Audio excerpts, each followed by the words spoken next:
Greetings there, YouTube. Just a quick video, or perhaps a very long video, I don't really know anymore, in regards to Game of Thrones and what's been going on lately. And if you haven't seen the show, obviously there might be, or will be fuck ton of spoilers if you haven't really seen the show, so you should probably just fuck off and find something else to watch. But anywho, that last episode, episode 2 of season 8, so the fucking White Walkers are finally at Winterfell. That was how the episode ended. That was pretty cool. I thought that was perfect. These last 2 episodes of season 8 have been real feel-good-go-lucky type of feeling. So these last 4 are going to be pretty heavy and brutal, I'm sure, as you all know if you're familiar with the show. Just a few things about episode 2.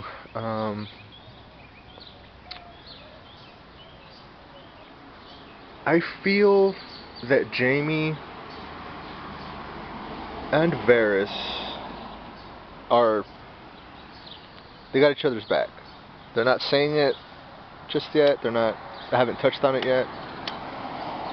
But I feel like Jaime and Varys are all for serving the realm, the Iron Throne. And for now, they're just, agreeing what they have to agree with so they won't all die. And if everyone doesn't die when they battle the White Walkers, I feel Jaime and Varys have something up their sleeve, and they're gonna go back to King's Landing with Cersei. And that's another thing.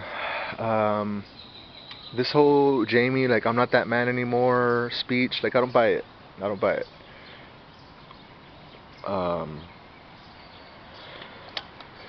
It wouldn't.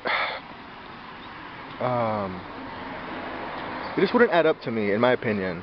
Because since season 1 all the way through season 7, Jaime Lannister has been very persistent on telling Cersei, like, fuck everyone that isn't us. Like, I'll do whatever it takes for us to be together. And now just because Jaime has, like, this new buttercream gang, I don't see him no-selling Cersei or just being like, oh, fuck you, Cersei, I'm a different man now. And the fact that Cersei is pregnant, I feel that gives Jaime even more of a... Like, he wants to go back to King's Landing when this is all said and done. And before he does, he has something up his sleeve to take out either Daenerys or Jon Snow or, I don't know. Another thing, in episode 2, there was that scene where the little girl approaches Sir Davos, the Onion Knight. And it's the little girl with, like, a burn scar on the side of her right face or left face, like on her cheek area. And she's like, I want to fight too. And they're like, no, you're going to have to be in the crypts. Because the people in crypts are going to need you, and you're so brave and you're so strong, da da da da. And the little girl's like, the one with the burn scarring on her face, she's like, you know what, you're right. Well, I'm paraphrasing. She's like, you're right, I'll be in the crypts. I feel that little girl that Sir Davos gave, like, a bowl of soup to, I feel she's one of Varys or Qyburn or Cersei's little spiders. Like in season 5 or 6, when Master Pycelle dies, and he's just getting stabbed by a bunch of little kids. That white old fuck with the big beard there in King's Landing, and Qyburn's just kind of like watching, like, it was my plan all along. Fuck you, Maester Pycelle. I feel that little girl with the scars on her face is a spider, and when they're in the crypts, I feel there's going to be a few more little spiders, little spies, that work for either Cersei, Varys, or Qyburn. Something fucked up's gonna happen in that, in the crypts, like, cause that's what Thrones does, like that's what Thrones does. It's like, oh, we're gonna be so safe. We're gonna be in the crypts, okay, guys, while the battle of the White Walkers is going on. We're gonna be in the crypts and we're gonna be perfectly safe. It's like, no, something fucked up's gonna happen down there. I get it, like, fucking Tyrion already has, like, 20 tons of fucking wildfire down there, and it's just gonna like blow up the crypts. Tyrion's gonna be like, fuck you all. And I feel Tyrion will always have Jaime's back. Like if it comes to Tyrion having to choose between Daenerys or Jon Snow or Jaime Lannister, like Tyrion's gonna he's all about the family. Like Tyrion's gonna be like, Jaime, I'll come with you and just tell Cersei to calm the fuck down and we'll be good. Like just tell her to chill the fuck out. We're family. So that's what I took away from episode 2. Of course, my favorite part of episode 2 was Sir Podrick Pycelle. Well, I don't know if he's a Sir, but Podrick Pycelle singing that song when Tyrion's like, does anybody know a song? Come on, like somebody has to know a song. And then the camera's like on Tyrion's face, and then it slowly like zooms out a bit, and then Pycelle comes into the picture in the same shot, and he just starts singing off the bat, and Tyrion's like, this nigga, like that was like if there wasn't that many people there while I was watching it live, I probably would have been crying like a little bitch. And when I got home, I rewatched it in bed like a fat ass while sipping on a Miller Lite, and I cried like a little bitch because it was so perfect. Like it was just so perfect, and the lyrics to the song are just so perfect. It's just so fitting to what was going on. And Arya and Gendry getting it on, that was pretty cool. There's a lot of people that are like bitching and snapping about that, like on social media, and it's like, that was this, that was that, that was inappropriate, and it's just like, dude, you're watching Game of fucking Thrones, like, shut the fuck up, like, you're watching Game of fucking Thrones, like, what the fuck, where have you been, what show have you been watching these past 7 seasons, like, what the fuck? I thought that was pretty cool. I mean, there's 4 episodes left, I mean, what the fuck? And, every time I see, since season 2, like, when Arya and Gendry meet, I've always felt the vibe of them like that young vibe of Ned Stark and young Robert Baratheon in season 1. They're always kind of talking how, like, to bring up the, like, past times, you know, Robert Baratheon and Ned Stark in season 1 are always just talking about, remember back in the day this, and remember back in the day that, and just cracking skulls and fucking whores and ha ha ha ha ha, and they're always just kind of laughing. And they're brothers. There's like that brotherhood between Ned Stark and Robert Baratheon. And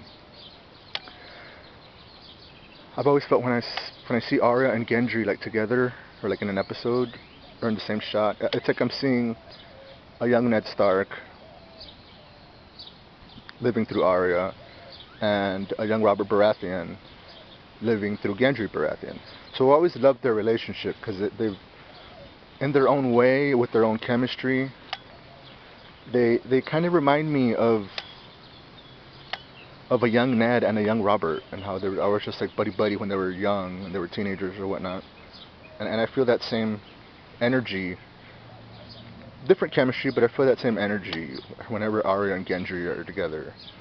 And for them to just like, fuck it, we might die, let's just get it on, like, fuck it. Like, Arya's like, I don't know what it's like, so if it's anybody, like, it'd be you, like, let's just do this, like, fuck it, we're gonna die anyway.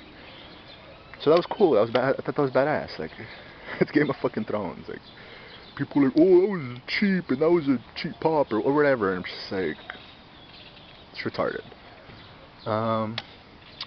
That's about all. What else happened in episode 2? Of course, Brienne gets, you know, granted the position of being a knight of the 7 Kingdoms. That was pretty cool. I'll end it with this. I feel like I've been going on for a while now, but I honestly felt when Brienne was on one knee and Jaime was giving his speech, I thought Thrones was gonna start being Thrones, and I was like, dude, like, is he gonna stab her in the throat? And like, is half of the room gonna be in on it like they already knew beforehand? And like, Tyrion's just gonna like slit Tormund's throat, and like, I don't know, I just felt like, I was like, don't do it. Don't start right now, it's too early, don't do it. Like, I know it's a long shot, and it probably wouldn't have made a lot of sense, but I just felt like it was a long shot, and I was like, don't do it. Like, don't fucking start Thrones. Like, don't start with me. And I honestly thought like there was like a 5% chance that Jaime was gonna stab Brienne in the throat. And half of the room that was there, who was it? Was Gendry? No, not Gendry. I mean, it was Podrick, Tormund, Jaime, Tyrion, Brienne, and Sir Davos. I think it was them six in the where the fireplace was at. See, I thought that was a possibility, and I was like, just thought that would have been fucking insane. But like I said, it probably would have made a lot of sense. But with Thrones, you just never know, and I thought that was gonna be like, or like Tyrion like poisons Tormund's like milk drink or something,